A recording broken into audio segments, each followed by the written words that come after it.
عمرك جربت تعمل اسبريسو بالحبهان؟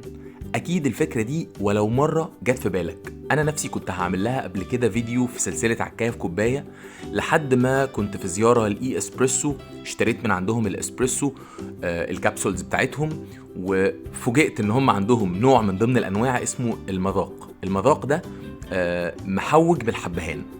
فالفكره بصراحه عجبتني جدا. انا كده كده جبت من عندهم الماشين وجبت من عندهم الكبسولات، لان انت لو اشتريت من عندهم 50 وحده كبسولات بتاخد معاهم مش 50 كبسوله، 50 سليف، 50 علبه بتاخد معاهم الماشين دي فور فري.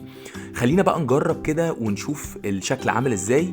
طبعا اي اسبريسو هو اول براند مصري بيعمل كبسولز. الماشين بتعمل ريستريتو، بتعمل اسبريسو، بتعمل لونجو.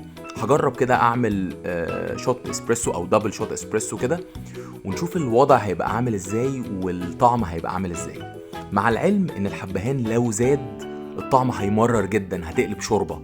فخلينا نشوف عرفوا يعملوا الحته دي بصياعه ولا فلتت منهم زي ما ناس كتير منكم جربوا اكيد فلتت منهم.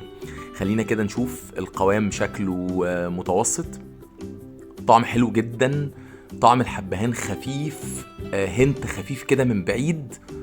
تجربة حلوة جدا، برافو بصراحة.